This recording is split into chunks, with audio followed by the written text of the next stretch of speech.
예, 오늘은 성탄 메시지입니다. 충성이란 소유를 인정하는 것이다. 충성이란 소유를 인정하는 것이다 라는 제목으로 하나님 말씀 증거하도록 하겠습니다. 시편 24편 7절부터 10절까지 다시 보십시오. 문들아 너희 머리를 들지어다. 영원한 문들아 들릴지어다. 영광양이 들어가시리로다. 영광양이 누구시냐? 강하고 능한 여호와시요 전쟁에 능한 여호와시로다. 문들아 너희 머리를 들지어다. 영원한 문들아 들릴지어다. 영광의 왕이 들어가시리로다. 영광의 왕이 누구시냐? 만군의 여호와께서 곧 영광의 왕이시로다. 여러분, 닫힌 문이 열릴 때 언제 열리는 것입니까? 큰 문을 열 때 보면은 이사 갈 때 열어요. 이사 갈 때 그 대형 문을 열고, 또 하나는 주인이 바뀔 때 이스라엘 백성들은 큰 문을 연다 그럽니다. 그러니까 이게 문들아 머리를 들지어다. 문들을 열었다는 거거든요. 무슨 얘기입니까? 뭐 이사를 간다거나, 이사는 아니잖아요. 주인이 바뀌었다는 거예요.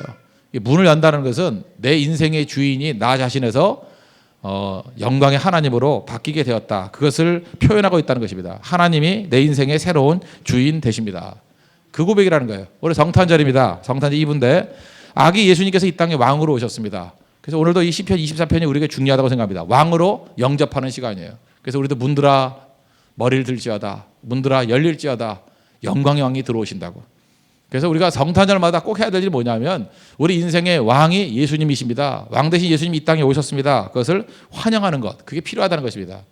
원래 1차 독자인데 1차 독자, 이 시편 24편의 1차 독자는 누구냐 하면은 다윗 성에 하나님의 언약궤가 들어왔을 때 다윗이 기뻐가지고 막 춤추는 장면이 나오죠. 사울의 딸이었던 미갈은 그 비난하다가 그제 이렇게 하나님 앞에서 별로 좋지 않은 평가를 받았다. 그런 일이 벌어지지 않습니까? 그때 얘기해요. 다윗의 언약궤가 들어왔을 때 기뻐하는 모습. 원래 왕이 누구예요? 이스라엘의 왕은 다윗인데 다윗이 춤을 추면서 자기는 왕이 아니라는 거죠. 이스라엘의 진정한 왕은 하나님이십니다. 여호와 하나님이십니다. 언약궤의 주인공이신 하나님이십니다. 언약궤와 함께 임하신 하나님이십니다. 그래서 하나님의 왕대심을 선언하는 대표적인 시편이 시편 24편이라는 것입니다. 초대교회 때는 시편 24편을 어떻게 이해했느냐? 음부의 권세를 깨시고 부활 승천하신 예수 그리스도를 찬양하는 데 사용했어요. 예수님 찬양할 때 부활절이니까 많이 불렀어요. 부활절에. 예수님 부활하셨습니다. 이 땅에서 다시 죽은 권세 다 깨버리시고 승리하셨습니다. 정말 이 땅의 진정한 왕은 부활하신 예수님입니다. 그런 뜻으로 이 찬양을 불렀다는 것입니다. 역사가 있죠. 그러니까 부활절에 부를 수 있는 찬양이고, 또 어떤 때는 성탄절에 우리 왕 되신 예수님을 인정하는 찬양일 수 있고, 원래는 하나님의 언약궤가 들어왔을 때 불렀던 찬양이라는 것입니다. 무슨 얘기예요? 우리 인생의 주인공이, 공통점은 하나님이십니다. 우리 인생의 주인공이 예수님이십니다. 그걸 고백하고 있다는 것입니다. 오늘은 한 포인트만 살피겠습니다. 1절만 살피겠는데, 그러므로 우리가 해야 될 일은 뭐냐? 예수님께서 우리의 인생의 소유라는 것을 인정해야 된다는 거예요. 예수님의 소유권을 인정하는 것, 그게 충성이라는 것입니다. 1절 보겠습니다. 땅과 거기에 충만한 것과 세계와 그 가운데 사는 자들은 다 여호와의 것이로다. 이 언약궤가 들어올 때 제일 먼저 고백했던 게 뭐예요? 모든 만물의 주인은 하나님이십니다. 이 고백을 했다는 것입니다. 우리는 보통 그런 말 많이 쓰죠. 하나님께 영광을 돌린다. 하나님께 영광을 돌리기를 원합니다. 하나님께 영광 돌린다는 게 뭐예요? 내 소속이 하나님께 있습니다. 내 소속을 분명히 하는 거예요. 또 하나는 나의 소유가 하나님의 것입니다. 그거보다 큰 영광이 어디 있겠어요? 그렇지 않아요? 어떤 이게 연주하는 사람이 있다. 피아노 연주를 하던 올겐을 하던 바이올린을 하던 그 사람이 어떤 대회에서 그랑프리 1등을 했어요. 그 사람에게 있어서 최고의 영광 돌리는 게 뭐예요? 나는 누구누구의 제자입니다. 어떤 선생님한테 배운 겁니다. 그죠? 그 선생님한테 모든 걸 배워서 이렇게 멋진 작품을 만들어낼 수 있었습니다. 그게 바로 뭐예요? 내가 소속이 누구라는 걸 알려주는 거죠. 그게 영광 돌린다라는 것과 똑같다는 것입니다. 그래서 하나님께 영광 돌리는 건 그거예요. 온 우주 만물의 주인이 하나님 되십니다. 내 인생의 주인이 하나님 되십니다. 그거죠. 옛날 우리는 지금 왕정 사회가 아니기 때문에 잘 모르지만 왕과 신하의 관계에 있어서도 신하가 왕에게 충성하는 내용이 뭔지 아십니까? 나는 당신의 것이라는 거예요. 왕의 것이라는 것. 그래서 심지어 나라도 그랬어요. 그러니까 주군의 나라입니다. 그랬다고요. 그래서 그게 주님의 나라 그렇게 표현이 되죠. 왕정 때는 그랬다고요. 모든 것의 주인이 왕이라고. 땅뿐만 아니라 사람뿐만 아니라 모든 것의 주인이 왕 되십니다. 성탄절은 그걸 고백하는 것. 그게 예수님께 최고의 경배와 찬양이 될 수 있다는 것입니다. 제가 싱가포르 같은 데 옛날에 여행을 갔을 때 보니까 거기 악어 농장이 있더라고요. 악어 농장에서 뭘 팔겠어요? 악어 가죽 지갑 팔지 뭘 팔겠어요. 그죠? 또 뭘 팔겠어요? 악어 벨트를 팔더라고. 그런데 우리 한국 사람들은 가면은 뭐 물론 비싸니까 잘 안 사지만 굳이 사면은 핸드백 같은 걸 많이 사오더라고요. 그런데 중국 사람들이 왔다 가면요, 핸드백보다도 꼭 사가는 게 뭐냐 하면 전부 다 벨트를 사가요. 벨트. 그 벨트를 왜 사가냐 그랬더니 악어는요, 이빨의 특징이 있어요. 이빨이 이렇게 안쪽으로 이렇게 나 있대. 안쪽으로. 이렇게 우리는 수직으로 나 있잖아요, 밑으로. 뭐 그렇지 않고 오히려 뻐드랑이라서 앞으로 나온 사람도 있지만, 그죠? 뭐 앞에 찔리겠다 뭐 이런 사람도 있지만 대부분 우리는 씹어먹기 편하게 위아래 이렇게 돼 있잖아요. 근데 악어는 안쪽으로, 이 목구멍 안쪽으로 이렇게 이빨이 돼 있대요. 그러니까 그 악어는 그러니까 뭘 딱 물면 어떤 일이 벌어져요? 빠져나가려고 하면 할수록 더 깊이 빠져들어가는 거죠. 그 이빨 속으로. 그래서 악어가 한번 물면 못 빠져나온다는 거예요. 그죠? 아예 이빨 갖다 완전 벌려가지고 다시 쑥 넣었다 빼야 되는 거지. 그냥 물린 상태에서 잡아당기면 더 이빨 깊숙이 들어갈 수밖에 없다는 거예요. 이빨이 안쪽으로 돼 있기 때문에. 그래서 악어가 무서운 거죠.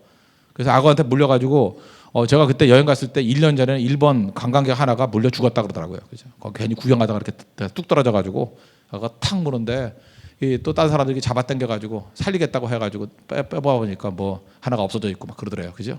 그래서 어려움 당했다는 얘기 들었는데 그런 속성이 있기 때문에 특별히 중국 사람들이 좋아하는 게 뭐예요? 돈이죠. 그래서 여러분 밴쿠버라든지 뭐 시드니도 마찬가지인 것 같아요. 어떤 중국 사람들이 가 있는 곳을 보면 중국 사람들은 도심의 요지는 중국 사람이 다 사버려요. 그리고 그들의 원리는 뭔지 알아요? 땅을 산다, 죽어도 안 판다. 그거예요. 원래 우리나라도 그 명동 일대의 땅이 명동 성당까지요. 그 지금 그 어디죠? 그 롯데백화점 앞부터 시작해서 명동 성당 앞에까지 전부 다 중국 사람 땅이었어요. 근데 옛날에 우리나라 어떤 그 독재하던 대통령이 다 쫓아내 버렸지, 그죠? 그래서 우리가 된 거지. 중국 사람 원리는 그거예요. 한번 들어오고 난 다음에 땅을 산다, 죽어도 안 판다. 그래서 중국 사람이 좋아하는 게 뭐예요? 그 원리가 간단해요. 그들은 뭐 이자 이런 개념도 없어요. 그냥 돈 들어온다, 절대로 안 나간다. 그래서 지갑의 원리도 그거예요. 지갑에 들어온다, 절대로 안 나간다. 그럼 부자 된다는 거예요. 그것만 배운 거야. 그것만 아주 무식할 정도로. 그러니까 너무 좋은 게 뭐예요? 악어지요. 한번 문다, 절대로 안 나간다. 그래서 지갑으로도 악어 가죽 지갑을 좋아한대요. 돈 들어오면 나가지 않는다. 근데 더 좋은 게 뭐냐면 그 중국의 처녀들이 시집 갈 때 남편한테 주는 선물 중에 하나가 벨트래, 벨트. 한번 묶으면 절대로 안 풀린다. 뭐 이런 식으로. 그죠? 그래서 그 젊은 여자들이 와가지고 벨트 많이 사가더라고요. 악어 벨트는 그런 의미가 있대요. 그죠? 좋은 의미죠. 지갑도 그렇고. 근데 그때 그래서 중국 사람은 그렇대요. 그 여자분이 남자분한테 악어 가죽으로 된 벨트를 선물해주면 너는 내 거야 그런 뜻이래요. 그래서 그 여기 남자분들 중국 여자가 주는 함부로 그 악어 벨트 받으면 안 돼요. 받아가 차고 다니다가 큰일 나버린다고. 그죠? 생각을 좀 곰곰이 해봐야 된다고. 그래서 그걸 어떤 사랑의 정표 그렇게 얘기한대요. 그게 무슨 얘기예요? 소유권 얘기죠. 넌 내 거다. 그런 게 지금 우리 문화권에도 있는지 모르지만 그 여자분들 가운데 혹시라도 뭐 그런 것도 있다고 생각을 해요. 뭐 그런 게 있는 것 같아요. 자기도 모르. 이게 뭐 문화적으로 공인된 것 같지는 않은데 뭐 약간은 마음속에 그런 게 있겠죠. 그 남자한테 여자분이 이렇게 넥타이를 선물해 주잖아요. 그럼 약간 또 뭐 이렇게 너는 나한테 묶여 있어 뭐 그런 느낌이 있지 않습니까? 뭐 그런 의미도 있는 것 같아요. 그래서 조금 사랑이 깊어지면 넥타이를 남자친구한테 해주는 경우도 많이 있는 것 같아요. 그죠? 이게 넌 내가 목으로 잡아맸어 뭐 이런 식으로. 그러니까 무슨 얘기예요? 소유권이란 얘기. 또 남자도 마찬가지죠. 이렇게 사랑하는 여자가 생기면 이게 반지 같은 거 사가지고 끼워주길 원하잖아요. 그래서 이건 임자 있는 몸이야 이런 걸 표현해 주려고. 그래서 그 네 번째 손가락 같은데 꽂아 놓잖아요. 이렇게 그죠? 임자 있어. 근데 여자들이 그래서 참 어리석은 여자들이 그거예요. 그죠? 짝도 없으면서 네 번째 손가락에 예쁘다고 끼고 다니는 애들. 그러니까 남자들이 안 오죠. 그냥 다 빼놓고 다녀야 돼. 빼놓고 다니고 막 이러고 다니고 이렇게 허전해. 이러면 누가 끼워줄 마음이 생기는 거죠. 그게 내 거다라고 하는 거죠. 내 거다라고 하는 거. 소유권 얘기예요. 그래서 최고 영광이 뭐죠? 내가 누구에게 이렇게 선물해 준 거를 항상 하고 다니는 거. 그리고 그걸 공헌하는 거죠. 그러니까 누가 사준 거야. 누가 해준 거야. 이게 나한테는 귀중해. 그 얘기는 무슨 얘기예요? 영광 돌리는 거죠. 나는 당신의 것입니다. 뭐 이런 얘기. 그래서 창세기에 보면은 아브라함의 아내 그 사라가 예쁘게 생겼다고. 그래서 죽음 위기에 처하니까 묻잖아요. 네 아내냐 그랬더니 원래 누이기 됐죠. 뭐 한 4천쯤 되는 누이였어요. 아내가 아니라 누이라고. 이게 무슨 얘기예요? 자기 소유권을 주장하지 못하는 거잖아요. 이건 여자에게 굉장히 치명적인 누가 되는 거고 최고 영광이 되는 건 뭐예요? 나의 아내야 공헌하는 거죠. 나의 남편이야 소유권을 인정하는 거. 그거보다 중요한 것은 없다고 생각합니다. 우리가 그 젊은이들이 많이 있는데 이제 종종 뭐 이렇게 관계가 애매하잖아요. 되게 친하게 지내요. 그래서 제가 물어봐요. 애인이냐? 그러면 아니에요, 목사님. 친구예요. 절대 결혼하면 안 돼요. 그렇게 아직 멀었어요, 그건 관계가. 친구가 뭐예요? 친구예요. 이건 아직도 확정이 안 됐다는 얘기거든요. 오락가락한 상태예요. 거기서 결정 지으면 안 돼요. 아직 더 교제를 해야 되고 더 확인해 봐야 된다는 것입니다. 소유권 인정이에요. 최고의 영광은 소유권 인정이라고. 전쟁터에서도 나가보면 깃발 날리죠. 깃발이 뭐예요? 나는 어느 편에 섰다. 회색 분자 없어요. 전쟁터 회색 분자는 다 죽는 거예요. 그죠? 나는 어느 편에 섰다라는 거 깃발 밑에 모이는 거야. 깃발 밑에. 성탄절이 뭔지 아십니까? 성탄절이 예수님께 영광을 돌린다는 거 간단해요. 뭐 찬송 부르는 것도 중요하고 뭐 다른 거 다 중요하지만 나의 소유는 예수님 겁니다. 그죠? 예수님 우리의 왕이십니다. 그걸 고백하는 거죠. 고요한 밤 거룩한 밤 고요한 밤 거룩한 밤 하죠. 그 2절 3절 4절에서 원래 후렴구 뒷부분이 뭐였어요? 왕이 나셨도다. 왕이 나셨도다. 왕이 나셨도다. 근데 이번에 찬송가 바뀌면서 뭐라고 바뀌었어요? 찬송을 안 부르시는군요. 구주나셨도다. 구주나셨도다. 구주나셨다. 그죠? 그 왜 그러냐면 영어 성경을 보니까 Christ the Savior is born 이렇게 돼 있어요. 그죠? The Christ the Savior is born. 아 그러면 그냥 그 세이비어 그 구주 주님이라고 돼 있다고 그걸 또 굳이 또 구주라고 해요. 구주나셨도다. 뭔가 이렇게 김 빠지지 않아요? 구주나셨도다. 구주나 괜찮아요, 여러분들은? 아 왕이 나셨도다. 왕이 나셨다. 이게 더 신나지 않아요? 우리끼리 바꿔 부를까요? 그냥 구주나셨다 하지 말고 왕이 나셨다 할까요?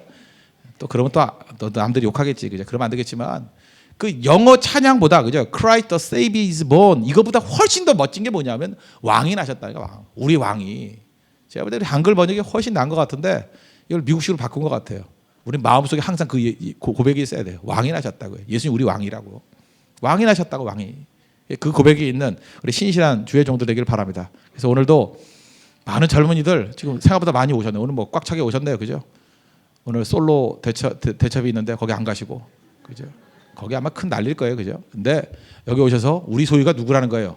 예수님이십니다. 그죠? 예수님께 모든 영광을 돌릴 수 있는 우리 하나님의 종 되길 바랍니다.